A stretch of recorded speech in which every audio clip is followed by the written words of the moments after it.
Simple pero cierto. Toda educación parte de una cosmovisión. Y aquí voy a pedirles que tomemos unos segundos para reflexionar en estas preguntas, que no espero que me respondan, pero que sí ustedes hagan el ejercicio de pensar. Número 1, ¿cuál es la meta de la educación? Número 2, ¿para qué existe la escuela?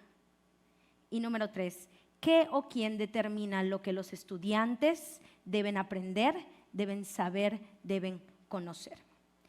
Y para dar una respuesta específica a esta última pregunta, ahí sí vamos a mirar la definición de currículo educativo.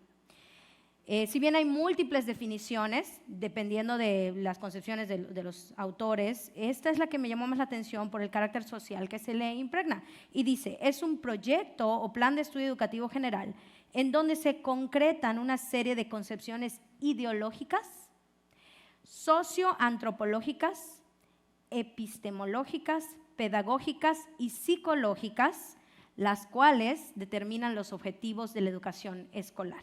Ahí puse en cursivas las palabras ideológicas, socioantropológicas, epistemológicas, pedagógicas y psicológicas. Palabras muy largas y enredadas, intentemos decirlo como trabalenguas, pero que básicamente son los ideales de una nación, de un pueblo, de un gobierno, ¿sí? Todo las ideas sobre el hombre, sobre el conocimiento, sobre la educación, sobre el ser humano y su psique van a determinar los objetivos de la educación escolar. Y entonces me gustaría preguntar cuántos de aquí nos dedicamos al área educativa. Que levanten la mano, por favor, para saber con cuántos podemos hablar el mismo lenguaje. Ok, gracias. Gracias. Me gustaría entonces, para quienes no tienen este contexto o este bagaje educativo, me gustaría explicar la diferencia entre currículo oficial, currículo real y currículo oculto. ¿Alguien sabe? De entre los educadores no pueden contestar, ¿verdad? Ok, los pedagogos no pueden contestar.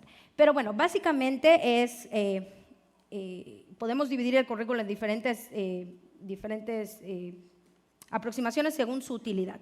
Y el primero es el currículo oficial. El currículo oficial es esa serie de normas, ¿sí? de esos fundamentos que están en un sistema educativo, que se establecen mediante leyes y decretos, mediante normas, y el currículo oficial establece los contenidos mínimos asimilados por los alumnos durante la etapa educativa que se considera necesaria. Es decir, hay un currículo oficial para alumnos de preescolar, un currículo oficial para alumnos de primaria, lo mismo para secundaria, bachillerato y educación superior, ¿sí? Entonces, el currículo oficial enmarca esos fundamentos a través de leyes y decretos donde se establecen los contenidos mínimos para que los alumnos aprendan. El currículo real, entonces, es aquel que currículo real, sinónimo de currículo operativo, es aquel que se materializa en los planes de estudio, en el contexto, en el aula.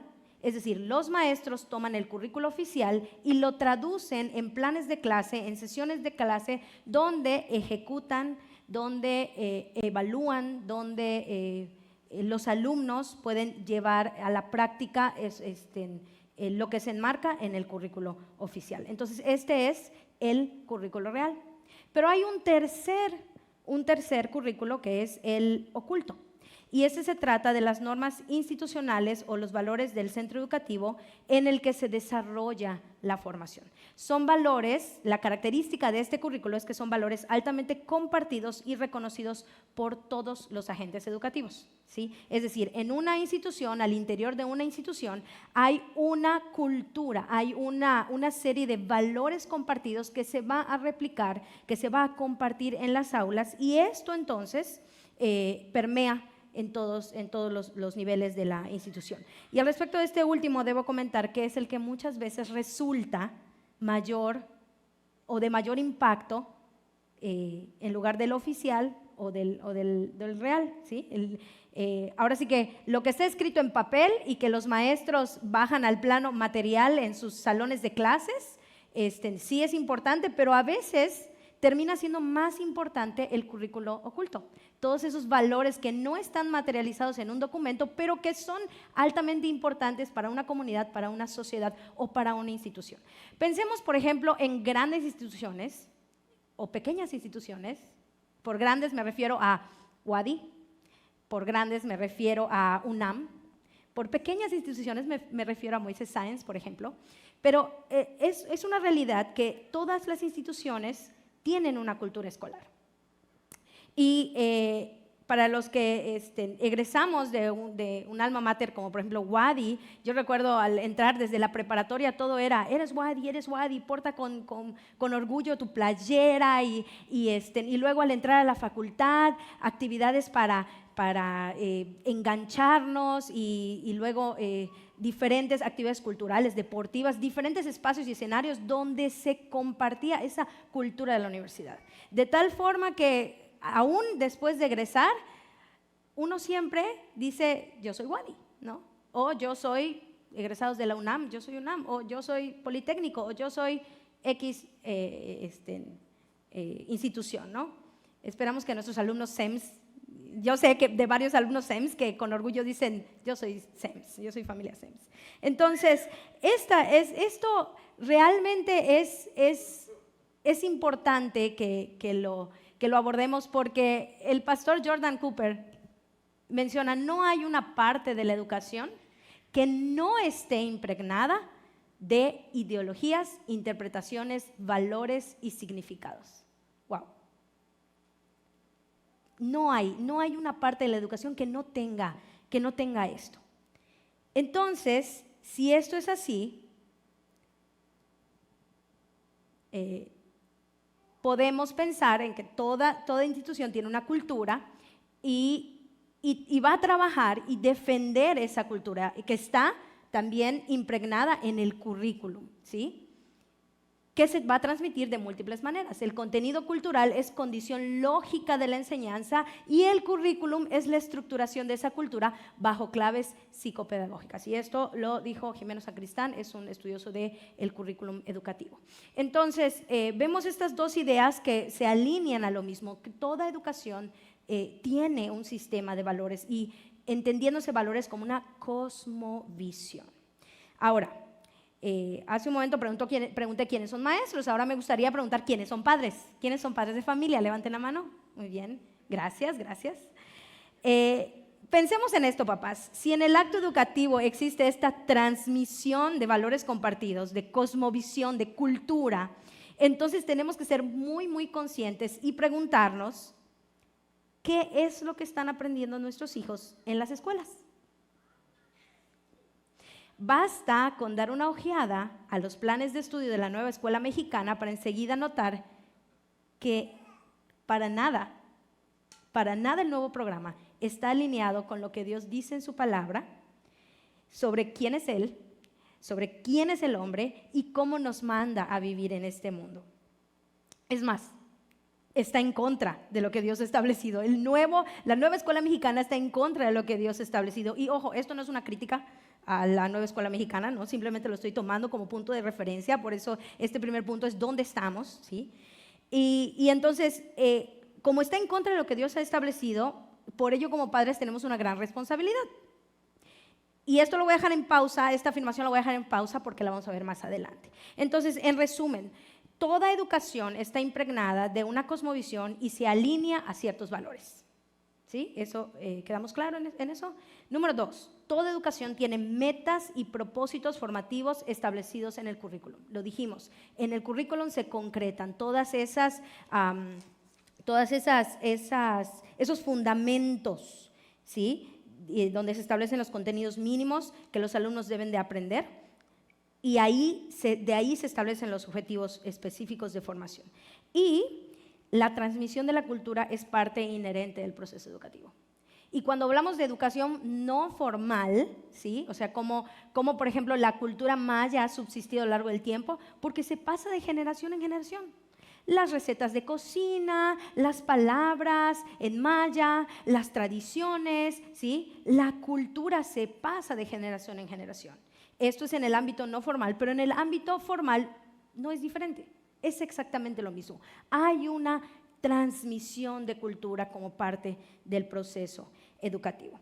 Establecido lo anterior, vamos al punto número 2 y vamos a hacer un breve recorrido histórico de las etapas más importantes de la historia humana para establecer cuáles fueron los fines y los propósitos educativos a lo largo de cada una de estas etapas hasta llegar al día de hoy. Esto es importante porque nos va a ayudar a establecer entonces una comparación de cómo educaban antes y el tiempo que nos está tocando vivir. Intentaremos resumir siglos de historia, que a mí me encanta, por supuesto, por cierto, en unas cuantas diapositivas, pero vamos a ver cómo nos va. ¿Listos? Ok, empezamos con los griegos. Los griegos enseñaban a los jóvenes y los formaban en su intelecto para tomar liderazgo en las tareas del Estado y la sociedad, y formaban a políticos o a guerreros, de tal forma que cuando estaban listos su preparación ya podían meterlos, ¿no?, como parte de la sociedad para cuidar ya sea los intereses del Estado en asambleas, como políticos o como guerreros.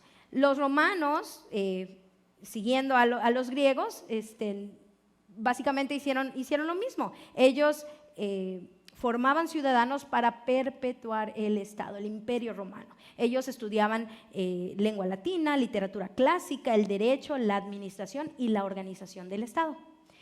De ahí nos brincamos, esto de los griegos y los romanos es sumamente importante porque de ahí partimos, ¿ok? Para lo demás. Pero de ahí brincamos a la Edad Media, y en la Edad Media había una educación religiosa, pero el propósito de la educación en la Edad Media era unir razón y fe. Entonces no solamente era el estudio de la religión, sino también de la lógica, ¿sí? Y en esta época de la Edad Media es donde se empiezan a formar las primeras universidades en el mundo, empezando en Europa. A finales de la Edad Media ocurre una decadencia en la producción del conocimiento que le llamamos Edad Oscura, la etapa del oscurantismo, y eso va preparando la necesidad de un renacimiento. Y esta palabra renacimiento significa un regreso un renacer, ¿sí? Un regreso a las fuentes. ¿Y cuáles fueron los primeros que vimos? Los griegos y los romanos. Entonces, gracias a unos escritos encontrados que los monjes en los monasterios durante la Edad Media guardaron de los griegos y los romanos, entonces en el Renacimiento hay un regreso a lo clásico, una fascinación por el mundo helénico y romano que los lleva a estudiar las matemáticas y el estudio de la cultura griega y romana. Y entonces vemos grandes obras, ¿no?, de escultura, de pintura que evocan a la etapa de los griegos y los romanos. En el siglo XVI se enseñaba lectura, aritmética, escritura, cultura clásica otra vez, y el catecismo y las ciencias. Y por primera vez, hay participación e influencia de las iglesias protestantes a raíz de la reforma iniciada por Lutero. Entonces, en el siglo XVI, la iglesia protestante empieza a también participar en las tareas de educación de la población. En los siglos XVII y XVIII, entonces, empieza con más a tener auge el desarrollo de las ciencias y la creación de instituciones que apoyaban el desarrollo del conocimiento científico, ¿sí? Entonces aquí en este tiempo se crean universidades en los Estados Unidos, nuestro vecino país del norte, instituciones como Harvard y Yale, que dicho sea de paso fueron fundadas bajo principios de la educación clásica cristiana, ¿sí? Por eso dicen, Harvard fue fundada con principios cristianos y era una universidad cristiana. Sí, es verdad, y su metodología y su modelo era educación clásica cristiana. Y ahorita vamos a ver de qué se trata eso de educación clásica. Entonces, en el siglo XVII y XVIII hay un auge en la producción del conocimiento científico y llegamos al siglo XIX con la era de la industrialización. Entonces, con la llegada de la industrialización, la educación cambia ¿sí? De tener fines de liberación del ser humano y a través de las artes, de la lógica, de la religión, todo se enfoca ahora entonces a producir ciudadanos eficientes, eficaces, buenos trabajadores, ¿sí? A preparar para la vida laboral, dominando entonces, los ciudadanos tenían entonces que dominar conocimientos teóricos, conocimientos técnicos y conocimientos académicos.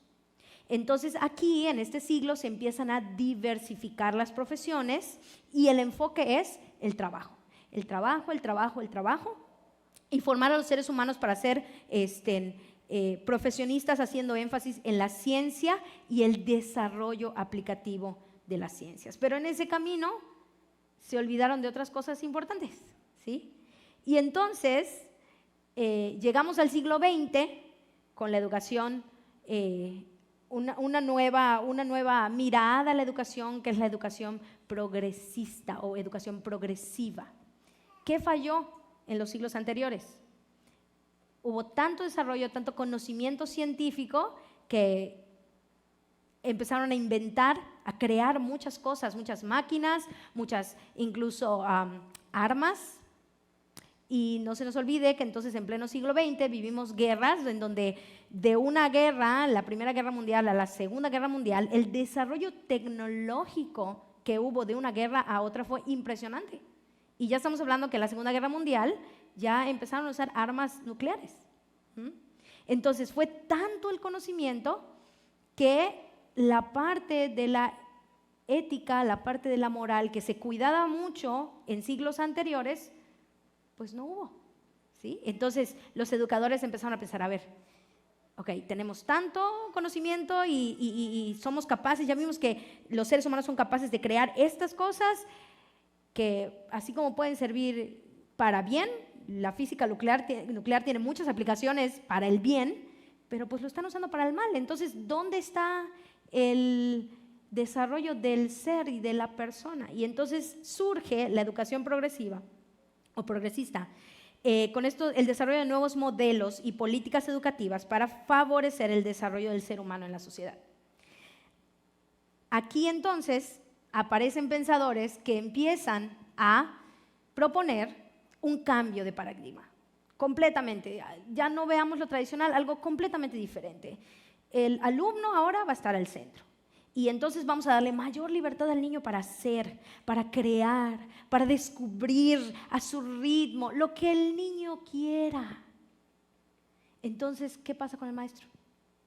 Se limita la figura del profesor autoritario y este se convierte en un apoyo al aprendizaje, ¿sí? Y hoy en día hay muchas escuelas que trabajan bajo estos enfoques, ¿no? Vamos a darle libertad, que conozca, que descubra, que construya, ¿sí? Y el maestro es un apoyo, el que lo conduce, ¿sí? Ok. Brincamos entonces al siglo XXI, en donde nos está tocando vivir, y estamos ahora en la llamada era de la globalización.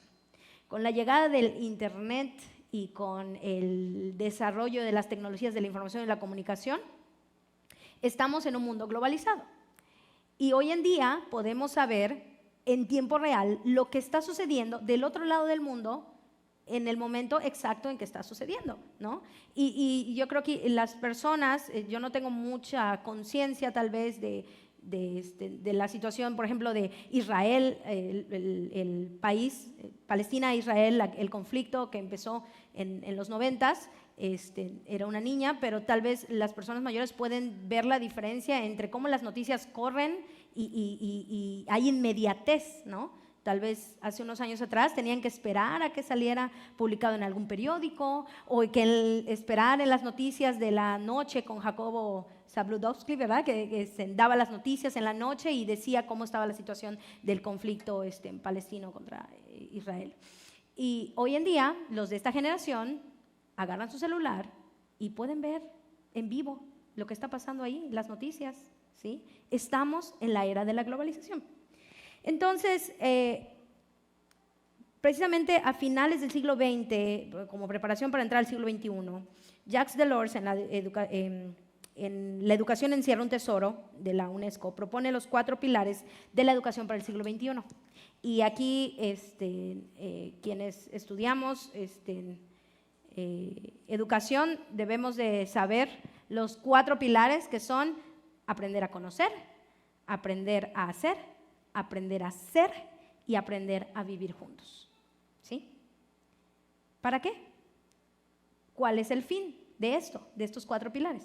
Bueno, para formar ciudadanos del mundo globalizado, para promover una cultura de la paz, de la inclusión y la diversificación, y para exaltar minorías y grupos vulnerables. Y ustedes saben a qué me refiero.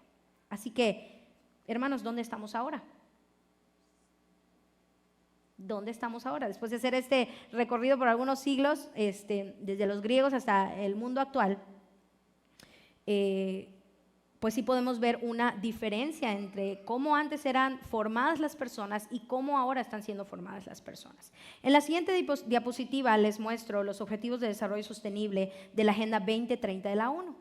¿Alguno de ustedes está familiarizado con ellos? En 2015, la Asamblea General de la ONU adopta un plan de acción a favor de las personas, el planeta y la prosperidad, que también tiene la intención de fortalecer la paz universal y el acceso a la justicia. Entonces, todos los países miembros de la ONU en asamblea firmaron este documento y se comprometen a trabajar en favor del cumplimiento de los Objetivos de Desarrollo Sostenible. Como por ejemplo, educación de calidad, igualdad de género, paz, justicia e instituciones sólidas, ¿no? Fin de la pobreza, hambre cero, reducción de la desigualdad, ¿sí? En fin, hay algunos que tienen que ver con el clima, acción por el clima, vida submarina, ecosistemas, consumo responsable, agua limpia. Pero vean hermanos, el 5, el 16, el 11. Y ojo, no está mal. O sea, no está mal que deseemos tener un mundo más justo. Pero ¿cuál es el problema? Que estamos en un mundo corrompido por el pecado. Y que por más que intentemos y hagamos esfuerzos pues es prácticamente imposible llegar a un mundo donde todo sea paz, amor y felicidad. Porque el ser humano trae ya esa naturaleza de maldad. Entonces, la pregunta es, ¿cuál es la mejor forma de transmitir esta cultura? Estos objetivos de desarrollo sostenible. Claro, por supuesto, a través de la educación. Y la pregunta es, papás, ¿no les da miedo? Futuros papás, ¿no les da miedo? Claramente lo que se está enseñando hoy en día en las escuelas dista mucho de lo que Dios quiere para nosotros y de lo que Dios nos ha regalado por medio de Jesucristo. Conceptos como el perdón y la gracia ni siquiera se mencionan en las escuelas porque términos como justicia y sororidad son mucho más populares hoy en día. Y se escucha de fondo el grito, mujeres unidas jamás serán vencidas. Es increíble, realmente es increíble ver cómo chicas y chicos hoy están siendo arrastrados por la ola, por la tendencia. Y me ha tocado platicar y me ha tocado ver chicos que van a marchas, que repiten frases, que usan pañuelos, que levantan pancartas y realmente no saben qué están defendiendo. No conocen los trasfondos, solo lo superficial, lo que sube como espuma en las redes, lo que ven en las redes, lo que escuchan de los demás y no están pensando en las implicaciones. Simplemente se dejan arrastrar por la ola. Y así chicos que no conocen a Cristo y que no tienen ningún contexto de iglesia, como chicos que sí tienen un contexto de iglesia y que dicen conocer a Cristo y vienen de familias cristianas. Entonces, a eso se están enfrentando nuestros hijos hoy en día, a esta cultura que está cada vez más en decadencia y que se aparta del Señor y que ahora también la escuela es promotora de estos ideales. Pero saben, en medio de todo este caos, en medio de todo este desorden, en medio de todo este peligro latente para estas generaciones de niños, niñas y jóvenes, adolescentes, en medio de todo este caos hay esperanza. Y esa esperanza se llama Jesús. Amén. Entonces, ejercicio rápido para resetear nuestra mente de todo lo que ya vimos, de todo este peligro, este caos, y olvidarnos un poquito de eso. Voltéate con quien está a tu lado y dile: Jesús es nuestra única esperanza. Vamos a hacer el ejercicio para pasar ya al punto número 3. Jesús es nuestra única esperanza.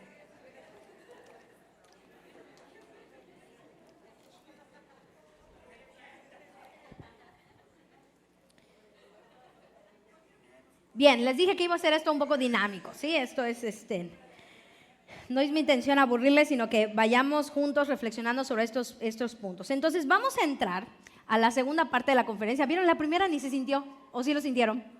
No se sintió, ¿verdad? 2 puntos ya vimos de 4. Entonces, vamos a entrar a la segunda parte de la conferencia y abordar ya el tema de educación clásica cristiana. Vean, por favor, este arbolito. Qué bonito está este dibujo. Y no sé si allá atrás se alcanza a ver, pero aquí tenemos, se llama el árbol de las artes liberales. Voy a tomar un minutito nada más para explicarlo y ahorita entramos.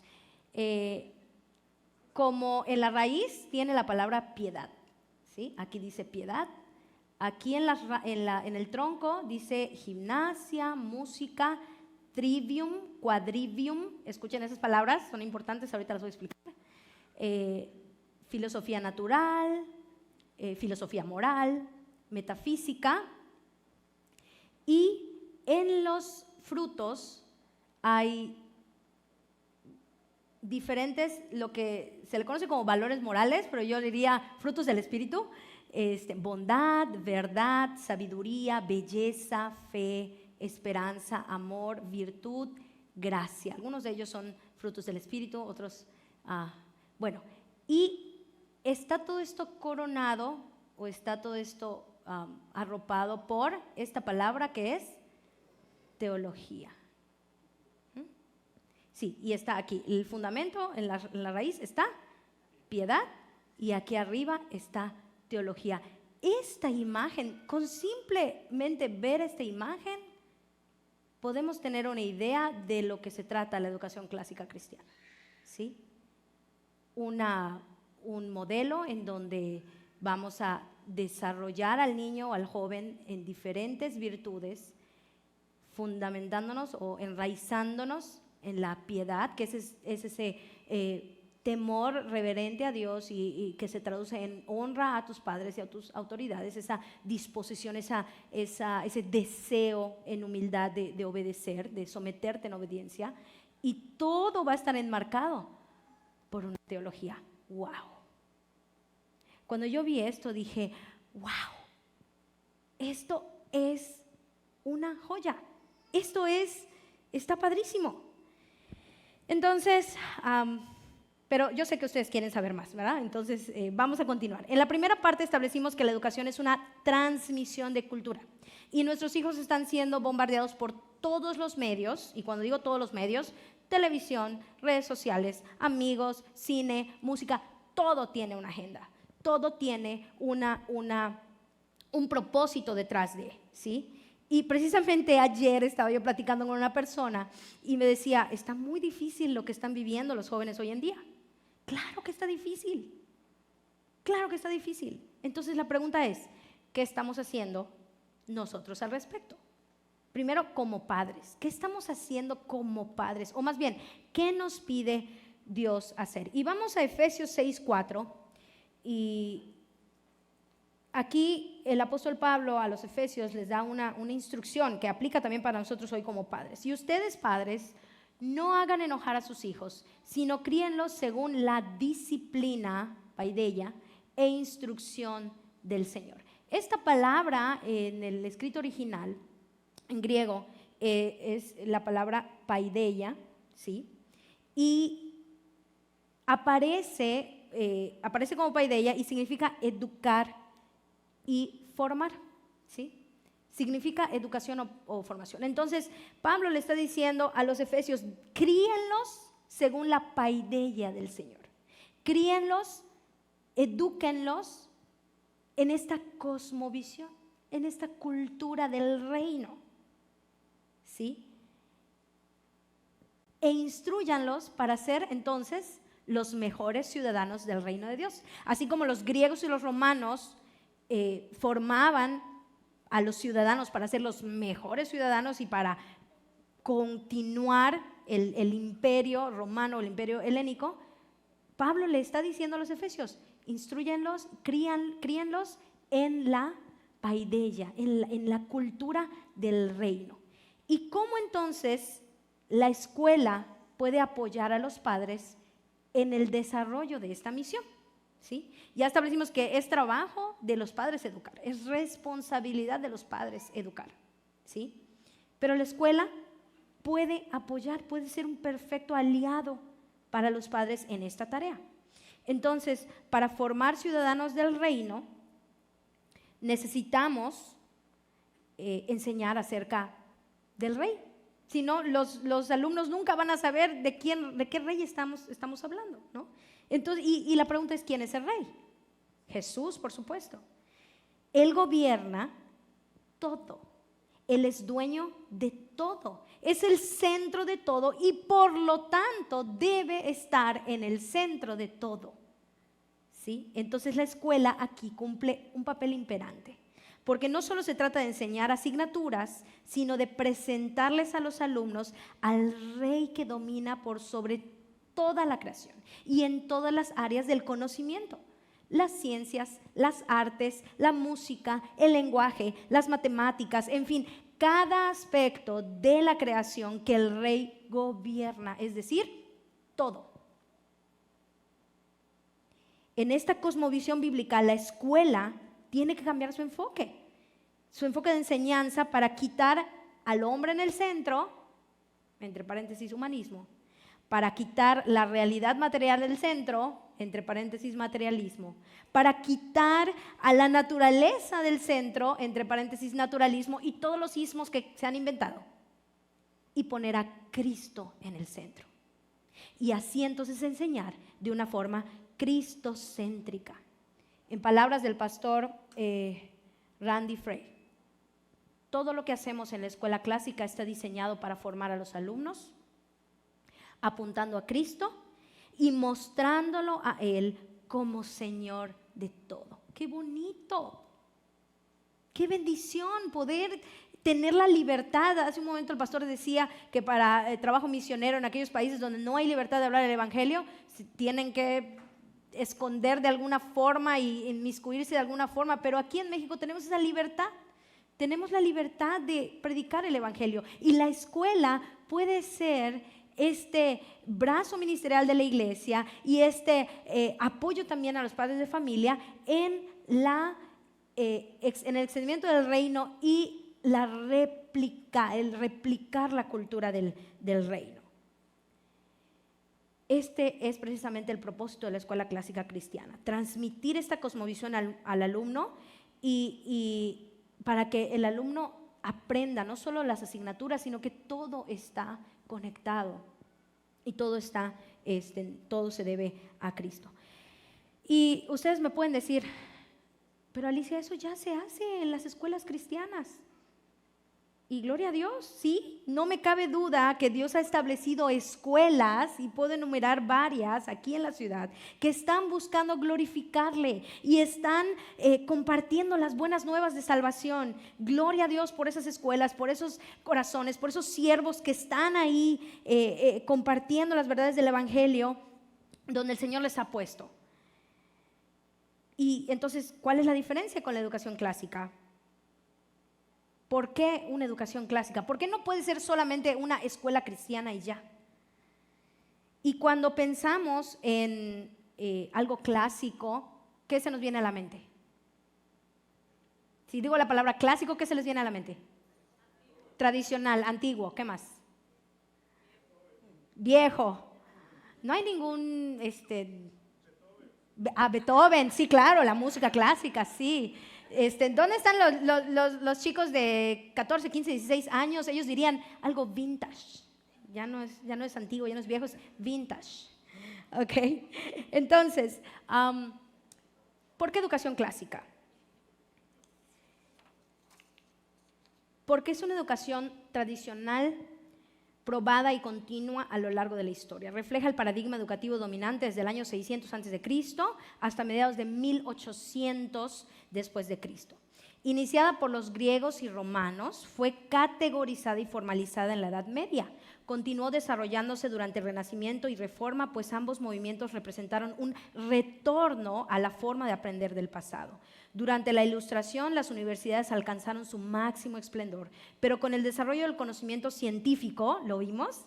La escuela clásica cristiana empezó a ser abandonada por la experimentación científica. Con la aparición de la educación progresista, se suplantó por completo la educación clásica cristiana. Pero Dios es muy bueno. Dios es misericordioso con su pueblo y con su creación, con todos. Y fue a mediados del siglo XX, por ahí de 1947, que Dorothy Sayers escribió un ensayo sobre las herramientas perdidas del aprendizaje. Y empieza a hacer esta reflexión de cómo aprendían antes y qué está pasando ahora en el mundo, ¿no? O en la educación de Estados Unidos específicamente, ¿no? Y entonces empieza a haber un resurgimiento de la educación clásica cristiana. Y por ahí de 1991 se funda la primera escuela bajo el modelo, bajo el enfoque clásico cristiano en Estados Unidos, ¿sí? Y hoy en día ya hay una asociación de escuelas con educación clásica cristiana en Estados Unidos que también abarca escuelas en Canadá y en otros países del mundo. Y en México ya hay la primera escuela con este modelo. ¿Y ustedes saben cuál es? SEMS. Para la gloria de Dios, SEMS. Creo que me adelanté un poquito en eso, pero no puedo con la emoción, hermanos. Entonces, dato adicional, todos los escritores y las grandes mentes fueron educados clásicamente. Personas como Abraham Lincoln, Oliver Wendell Holmes e incluso escritores de principios del siglo XX como William Jennings Bryan y J.K. Chesterton, así como personas de la generación de C.S. Lewis y J.R.R. Tolkien, el escritor de El Señor de los Anillos y de las Crónicas de Narnia. Todos ellos pasaron por educación clásica cristiana. Imagínense, grandes pensadores. Thomas Jefferson también, fue pilar importante de la independencia de los Estados Unidos también. Entonces, es una educación tradicional, probada, continua a lo largo de la historia y que no ha desaparecido. Dios tuvo misericordia y ha resurgido y está ahora fuertemente en los Estados Unidos. Número 2, ¿por qué clásica? Por su currículum basado en las artes liberales, que son 7 en total, divididas en 2 grandes áreas, el trivium, 3, y el quadrivium, 4. El trivium es el arte del lenguaje, gramática, lógica y retórica, y el quadrivium es el arte de las matemáticas, la aplicación de los números e involucra otras asignaturas. Estas 2 áreas se integran para llevar al alumno al conocimiento de la verdad, ¿sí? Al conocimiento de la verdad en las asignaturas, pero a la verdad, a la mayor verdad que es Cristo. Por su metodología, la metodología de enseñanza parte del trivium, que consta de 3 etapas. De acuerdo con las etapas del desarrollo de los niños, cada una de estas etapas, gramática, lógica y retórica, van a ser ese camino que ellos tienen que recorrer. Y en la gramática van a aprender los fundamentos a través de la memorización. En la lógica van a hacer conexiones, razonamiento hasta llegar a un entendimiento para una argumentación lógica. Y en la retórica es ya la aplicación de lo aprendido con sabiduría y con virtud. O sea, no solamente es ya lo aprendí y ahora lo aplico, sino que se busca a lo largo de su trayecto formativo del alumno, en donde en la gramática memorizan, en la lógica argumentan y en la retórica aplican, para llegar allá ellos deben haber también desarrollado sabiduría y virtud. Y por último, y no menos importante, por el fundamento que ofrece, que es Cristo. Y aquí quiero mostrarles esta imagen. Y no sé cuántos de aquí se dedican a la construcción, que me puedan decir en qué están trabajando estos jóvenes, estos hombres. Están haciendo unos cimientos, los cimientos de un edificio, de una casa, no sé. Cuando estaba preparando esta conferencia, le pregunté al ingeniero Misael, a Misa, el esposo de Dafne, le pregunté, ¿cuántos metros? Oye, Misa, necesito esta información. Tú eres experto en la materia y quiero que me digas, ¿cuántos metros se necesita excavar bajo tierra para hacer los cimientos de una casa? Y pregunta número 2, ¿qué puede suceder si la casa, o sea, si no se hace el cimiento con la profundidad que debe, se excava menos de lo que se debe, y ¿qué le puede suceder a la casa? Y él me contestó de manera muy, muy breve, en su respuesta me explicaba que depende de la zona donde se vaya a construir, pero generalmente en suelos llanos como Yucatán solo se tiene que excavar entre 50 y 100 centímetros,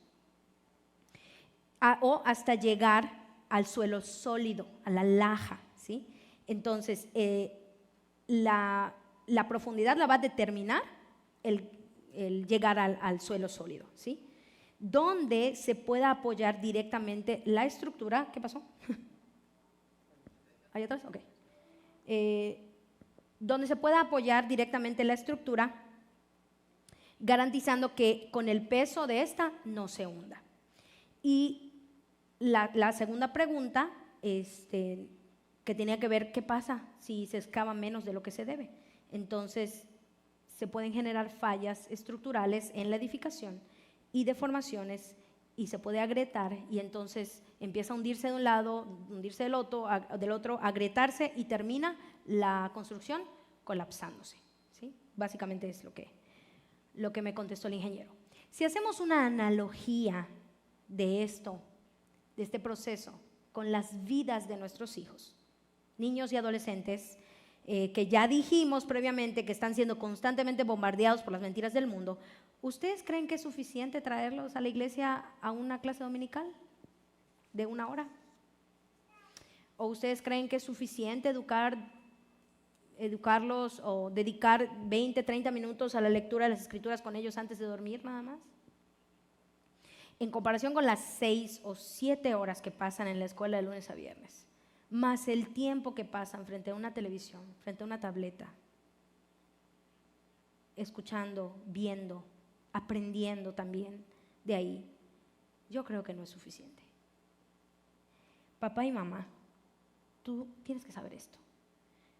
Tus hijos necesitan aprender a cimentar sus vidas en la única roca fuerte y firme que es Cristo Jesús, para que puedan hacer frente a la brutalidad de las ideologías, mentiras y todos los movimientos sociales que hoy día los embisten. Ellos tienen que aprender a establecer sus cimientos en la roca que es Cristo Jesús. Y tú como papá, tú como mamá puedes, no se trata, y tampoco quiero que se malinterprete, entonces no los expongamos a nada del mundo, vamos a meterlos en una burbuja porque todavía no están listos para... No, pero tu tarea como papá es blindar sus mentes, blindar sus corazones. Esa es una palabra que aprendí hace unos años y me ha encantado. Como papás podemos blindar sus mentes y blindar sus corazones. ¿Con qué? Con la palabra, con la verdad de la palabra, de las escrituras, para que cuando lleguen esas mentiras y esas ideologías, ellos estén listos, estén preparados y tengan un fundamento sólido de cómo responder. Vamos a ver qué dice Efesios 2, 19 al 20. Por lo tanto, ustedes ya no son extraños ni extranjeros, sino conciudadanos del pueblo elegido y miembros de la familia de Dios, edificados sobre el fundamento de los apóstoles y los profetas, siendo Cristo Jesús mismo la piedra angular. Entonces, somos miembros de una familia, somos miembros de la familia de Dios, somos ese pueblo escogido y Dios nos ha apartado, ¿sí? Para Él. Y tenemos como piedra angular a Cristo Jesús. Entonces, si la educación es un asunto de transmitir lo que nos fue dado, tenemos como papás que ser intencionales en transmitir a la siguiente generación esta verdad. Cristo es el fundamento de todo lo que somos y hacemos y por quién vivimos. Punto, no hay más. Cristo es el fundamento de todo lo que somos y hacemos y por quién vivimos. Y concluyo esta parte de por qué educación clásica con una frase que me encanta, me ha fascinado. Todo Cristo para cada aspecto de la vida. Jesús no debe ser reducido a una clase dominical. Él debe estar presente todos los días y en cada área y en cada rincón de nuestra existencia. Y aquí en la iglesia de Antioquía, desde hace mucho tiempo, han sido intencionales en enseñarnos que no hay dos cosas como los domingos soy una persona y entre semana puedo ser otra persona. No hay esa división. ¿Sí? Si perteneces a Cristo, si Él es tu Rey, cada área de tu vida debe estar sometida a su autoridad, a su voluntad. Entonces, padres, todavía la cosa se pone más difícil cuando tenemos que recordar Deuteronomio 6, 4 al 9, que está muy largo, ¿verdad? Pero básicamente dice, escucha a Israel, el Señor tu Dios, uno es, amarás al Señor tu Dios con todo tu corazón, con toda tu mente, con todas tus fuerzas y a tu prójimo como a ti mismo. Y estas palabras las repetirás, resumido, las repetirás a tus hijos cuando ¿qué? Cuando te levantes, cuando te acuestes, cuando camines, cuando vayas por el camino, y las pondrás en tus puertas, en tus entradas, en tus salidas, o sea, en todos lados. En todos lados, esa es nuestra responsabilidad. Es un acto continuo de recordarle a nuestros hijos de quién somos y para quién vivimos. ¿Sí? Y entonces debemos inculcar a nuestros hijos esta cultura del reino continuamente. No cuando tengo ganas, no cuando estoy en problemas, no cuando se me ocurre, día y noche. Porque si no lo hacemos, ¿quién va a ganar terreno en eso? El enemigo, a través de las mentiras que están en donde nos volteemos. En donde nos volteemos. Ya no hay ni una serie infantil o para adolescentes que no esté incluyendo un personaje con una orientación sexual diferente a cómo fue creado, ¿no? Entonces está muy difícil esto. Y es nuestra responsabilidad inculcar a nuestros hijos la cultura del reino. Bien, antes de pasar al último punto de cómo Antioquía está trabajando en el extendimiento del reino en el área educativa, permítame presentarles 2 diapositivas más, solo 2 diapositivas para que podamos ver un panorama más completo de qué es la educación cristiana. Y vamos a contrastarla con otros modelos. Aquí prometo no ser tan técnica, los que están en el área educativa seguramente pues tendrán todo el bagaje, ¿no? Y todo el entendimiento de esto, pero vamos a ir muy rápido. Y aquí tenemos los modelos educativos, los principales: conductismo, cognitivismo, constructivismo y el modelo clásico cristiano. ¿Cuál es el enfoque central del conductismo y el cognitivista? El maestro está al centro, y en el constructivista el alumno está al centro. En el clásico cristiano, ¿quién está al centro? Cristo. ¿Cuál es el principio conceptual? En el conductista, pues es el comportamiento, cómo se comporta el niño. En el segundo, cómo razona el niño. El constructivista, cómo descubre, que es a través del descubrimiento, el aprendizaje. Y el clásico cristiano, la piedad. Esa disposición de, en temor reverente, estar obedeciendo, ¿no? a la autoridad. La técnica de aprendizaje. En el conductismo se responde a estímulos. El famoso experimento de Pavlov con los perros, que cada vez que los entrenó, cada vez que sonaba la campanita, salivaban, y entonces eso se pasó a la educación, y entonces tal vez muchos de nosotros fuimos educados de esta forma en las aulas, ¿no? Respondiendo a estímulos. Si te portas bien, te doy puntos extras. Si te portas mal, te doy un castigo. Entonces el niño, me tengo que portar bien para que me den más recreo. Me tengo que portar bien para que me den puntos extras. Y si me porto mal, pues ya sé que tengo de castigo ponerme sobre corcholatas o me pegan con una regla, no lo sé. En el cognitivista, la técnica de aprendizaje es procesamiento de la información, datos. Con el constructivismo vamos a resolver problemas. Para aprender tengo que tener un problema y vamos a encontrar una solución al problema y entonces así voy a aprender. En el clásico cristiano vamos a integrar la cultura. Dicho sea de paso, no hay en el modelo clásico cristiano no hay una segmentación por asignaturas, sino que todo está unido, todo está ligado a Dios y entonces todo tiene un hilo conductor. La pregunta fundamental es, la premisa fundamental es Jesús es Señor. Entonces todo va a estar orientado a eso, a dar respuesta a esas preguntas fundamentales. La transferencia de conocimientos, ¿cómo se da en el conductismo? Por estimulación, en el cognitivismo por conexión y en el constructivismo por relación. Esto lo relaciono y entonces lo aprendo. Relaciono esto con esto otro y lo aprendo. Y en el clásico cristiano por participación. Y por último, el objetivo de la memoria. En el conductismo hay una repetición automática, planas y repetición. El cognitivismo es lo que es relevante, ¿sí? Y en el constructivismo, así dijimos que para resolver problemas aprendo, entonces la solución es lo que me va a dar ese aprendizaje significativo, ¿no? Pero en el clásico cristiano va a haber una aplicación virtuosa de lo que ya aprendí, ¿sí? Una aplicación con sabiduría de lo que ya aprendí. Bien. Y por último, ¿cómo entendemos o cuál es la cosmovisión, verdad? ¿Cómo entendemos y filtramos la educación desde esta perspectiva clásica? Esta cosmovisión educativa está enraizada en la piedad y gobernada por la teología, que es el arbolito que vimos al principio. Buscamos una educación que entrene al cuerpo y la mente, pero que también afine el corazón, que también cuide el corazón para darle gloria a su Creador.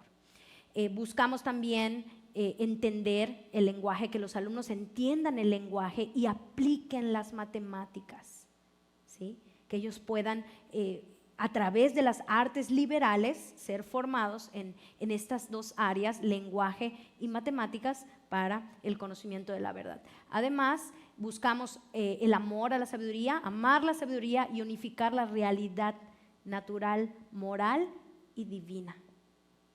Las escuelas seculares solamente buscan la realidad natural y, si acaso, algunas la moral, pero ninguna la divina. Aquí tenemos la realidad natural, moral y divina, van a ser unificadas, ¿sí? Llevando al alumno a amar la sabiduría. Y si no solo ponemos a hablar de sabiduría, en Proverbios está plagado de consejos para los jóvenes sobre amar la sabiduría. Y número 5, queremos equipar a nuestros hijos en el conocimiento de la verdad y prepararlos para buscar, vivir y extender el reino de Dios.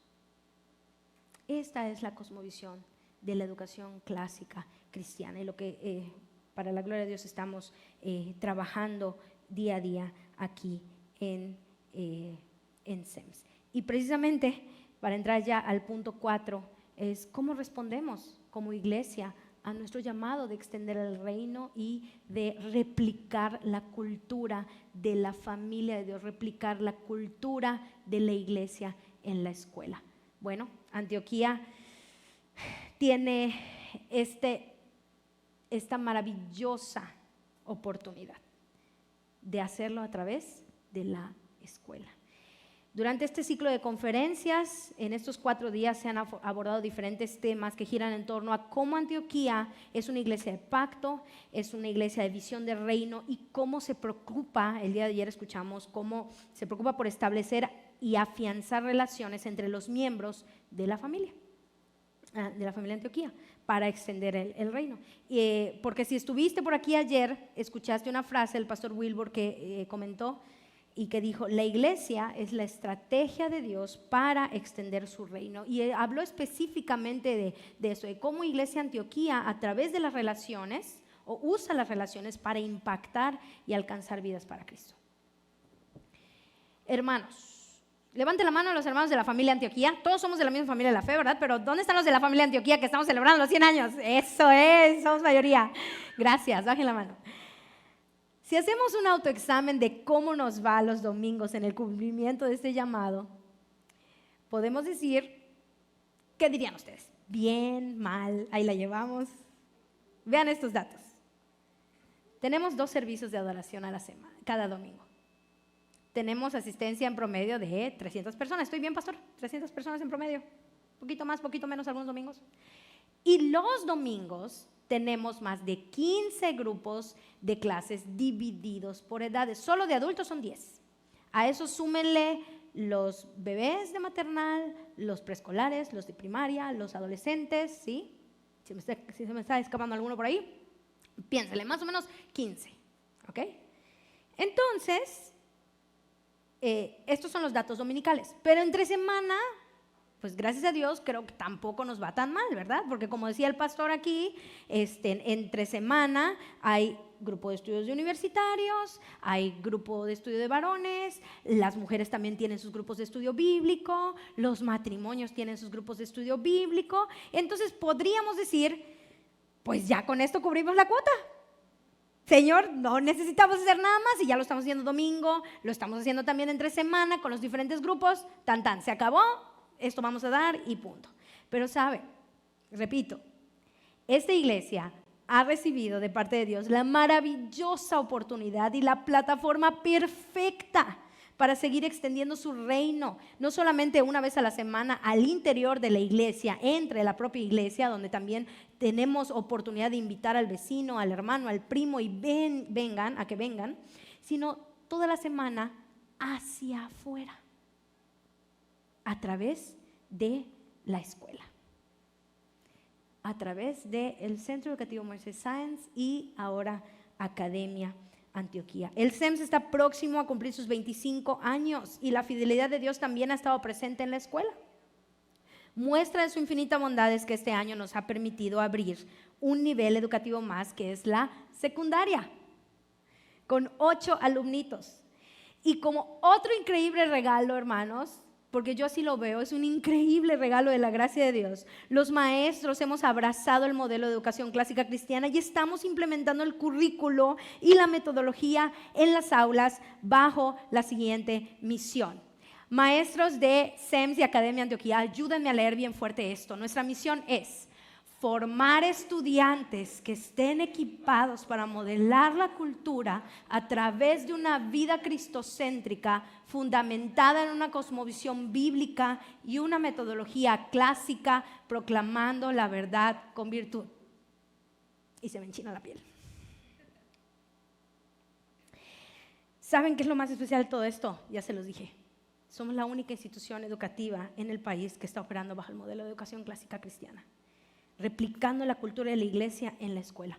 Hay otros grupos haciendo homeschooling con este modelo en el país, en la zona metropolitana y en el centro del país, pero CEMS y Academia Antioquía son la única institución formal que está abrazado esta cosmovisión, ha abrazado este modelo y estamos con la ayuda del Señor llevándolo a las aulas todos los días.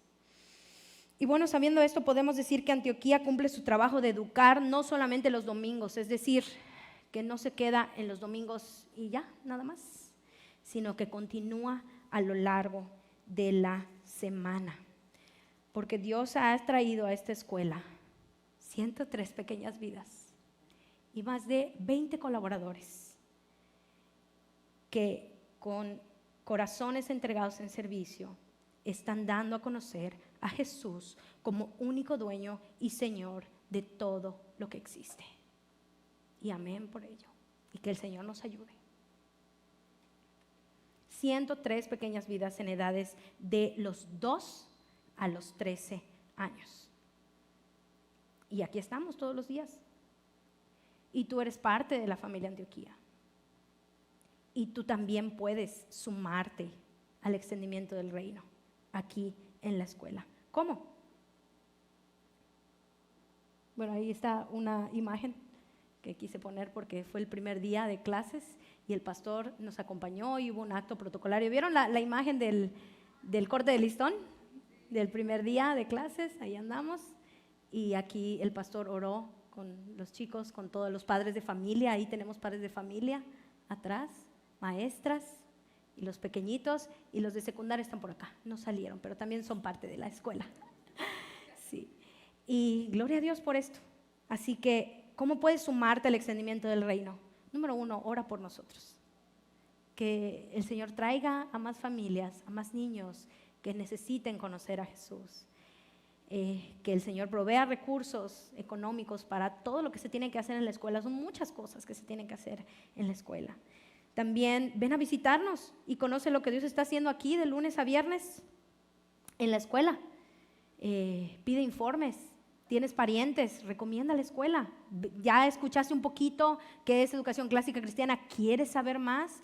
¿Quieres saber cómo esto lo llevamos a la práctica en las aulas? Ven, puedes venir a tener una entrevista conmigo, con la maestra Mayra como directora, y te vamos a explicar con mucho gusto qué es lo que están aprendiendo nuestros alumnos. Que dicho sea de paso, nuestros alumnos están aprendiendo teología como materia, están aprendiendo latín, están aprendiendo música y artes como parte del currículo, y esto es adicional a todo lo que se pide, porque seguimos trabajando con el programa oficial, pero lo traducimos como currículo real a otra cosa, y nuestro currículo oculto definitivamente es esto. Muy bien, y por último, sigo ofrendando en amor a esta iglesia, porque SEMS y Academia Antioquía dependen también o son bendecidos más bien, son bendecidos con las ofrendas que tú depositas los domingos aquí en la iglesia. Y pues gloria a Dios por lo que está haciendo aquí. Termino con esta frase que es el estandarte de SEMS y Academia Antioquía: virtud antes que conocimiento, piedad antes que competencia. Y no me pongo a explicarla porque puedo llevarme a otra hora con la explicación de esto. Gracias por su atención. ¿Quieren saber más de Escuela Clásica Cristiana? Aquí hay algunos recursos en inglés. En español no hay muchos, no hay tantos, pero podemos ir traduciendo poco a poco algunas cosas. Y pues muchas gracias por su interés, por su participación en esta noche. Gracias por...